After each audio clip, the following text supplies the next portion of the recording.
Good evening, sir. I'm Noram Piuto, and I will discuss some important section from Custom Memorandum Order NO or 3-2022 or CMO 3-2022 and related part of Custom Administration Order 2022 or CAO 2022. This order are part of the revised rules of establishment, supervision, and operation and control of custom bonded warehouses, or simply CVWs. For this video, I will be focusing on Section 2, Administration and Provision, Section 10, 11, and 12, specific document use their purposes, and Section 18, suspension and closure of CVW, and the section of penalties, violation, and compliance under CAO 2022. So, let's start with the first one. Section 2, Administrative Provision.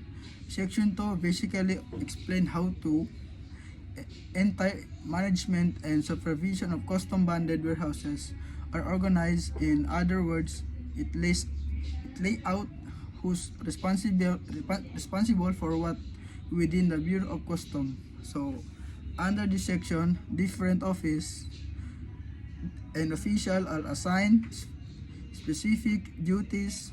For example, Custom Bonded Warehouses Committee of 10 called the CVWS is the group of evaluate and reviews and all CVW application. They make sure the purpose warehouses and meet the technical and legal standard before recommending their approval. Then there is the district collectors who has the main authority over CVW in their area. They handle the approval of supervision, even the suspension and closure if necessary. There are also custom examination and appreciation who are responsible for checking the goods that go in out of the warehouse, making sure everything match what declared. So this section basically set up a chain of accountability. Everyone involved knows their role, which helps avoid confusion, mismanagement, and possible illegal activities. Let's say a company in Davao wants to open bonded warehouses for imported raw materials used making shoes. First, their application will go the CBWC and Committee for Evaluation. It means the requirements of district collection of Davao will review it and approve the permit. Once warehouses start opening, custom officers will regularly inspect the goods store. They make sure everything follows the rules. So overall, the Section 2 ensures that everything in CVW system runs in organized, transparent, and legal manner. Then let's go to Section 10, 12. Section 10, 11, and 12 document their purposes. Now let's move on. Section 10 and 12, which talk about important document required for establishment and operating custom bonded warehouses.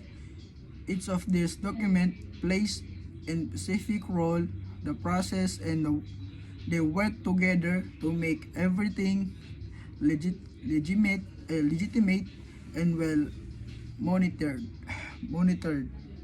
First, the under of Section 10, we have application form. This is a very first document that business submit if they want to establishment a CBW. It contains important details like warehouses, location, type, type or floor plan, and its storage capacity. The purpose of document is to formally request permission from Bureau of Customs to operate a bonded warehouse. For example, an electronic company plans to store imported computer parts. They fill out an application for form including the details about where the warehouse will be, what kind of goods they store. And the next one is section 11. We have bonded or security document. This serves financial guaranteed. It ensures that warehouse operator will follow custom laws and that government is protected if there are any violation when when imported goods are lost or removed without paying duties. The purpose of document to act ensure for the Bureau of Customs. For example, a bonded warehouse is allowed to store goods worth 5 million pesos. For operator has to post bonded that covers that amount so that if anything goes wrong, custom can cover the government losses. And finally, under the section 12, we have permit to operate. Uh, this is the last step is the official authorization from Bureau of Customs that allow warehouse and operate legally. That purpose is a simple that Bureau way to confirming that warehouse has met all requirements and can how function legitimately CVW. For example, once a manufacturing company complete all inspection and post its bond, that Bureau issue a permit to operate inspection and post it bond that Bureau issue, meaning that company can how store imported material duty free as long as material are used for export production. So the sum it up, section 12 and section 10 and section 12 make sure that every CBW is properly screened, financially secured, and legally approved before starting operation.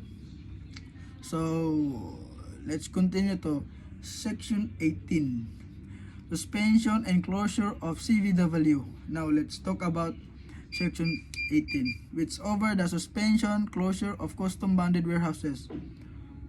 This part is a really important because ensure accountability. It say that CVW violation custom rules fails to renew its bond or operate outside in approval terms. The Bureau of Customs can suspended its operation during the suspension. The warehouses can move or release good until it fix whatever violation it committed. However, that violations are serious or if the operation fails to comply, even their warrant, the Bureau can go further and revoke close the warehouse penalty. There also voluntary closure which happen when operator decide to stop bonded operation and inform that Bureau properly. Imagine abandoned warehouses that supposed to store imported and fabric for export and production. If custom find uncleared alcohol or cigarette inside which were approval their permit, that's already violation. The Bureau can suspend its operation immediately. If the if, if the operator doesn't correct it or keeps breaking the rules, the permit can revoke that warehouse permanent, permanently close. Uh, this section is really about maintaining the trust and integrity in the custom system. It ensures that only warehouse that follow rules can continue operating. So let's continue. Section of penalties and violation and compliance. Now let's connect everything to CAO-1-2022, which outline the rules of penalties, violation, and compliance for custom bonded warehouses. This section is important because it gives a clear consequence for those who violate the rules and ensure that all CBW operators stay accountable and responsible. Under the CAO-1-22, penalties are applied to both warehouse operators and imports who fail to comply with custom laws or CMO-3-2022 supervision. Some of the common violations include operating warehouse without valid permit, failing to submit accurate or inventories, allowing the unauthorized withdrawal to imported goods, and using the warehouse for smuggling or diversion for goods local sales. Depending how on serious violation, the penalties can include example, fine and furniture or of goods, suspension or cancellation of the warehouse accreditation, and blacklisting the operating from future CBW application. For example, it is CBW operators allow that illegal release of imported items to local market without paying duties. Custom can suspend the warehouse, size the good, and impose the financial penalties. If it happen again, the operator's permit can revoke permanently. The compliance part of the section remind warehouse operators to keep upload and records, submit regular reports, renew their bonds time, and allow custom officer to inspect their facilities whenever needed. So, in short, CAO-1-2022 works hand in hand with CM-3-2022. The CMO set the rules of operation while CAO enforce the discipline of accountability through the penalties and compliance measures. So, let's go. To sum it all up, this custom orders CMO3 or CM3 and CAO-1 2022 works together to make sure that custom bonded warehouses system is transparent, organized, and secure.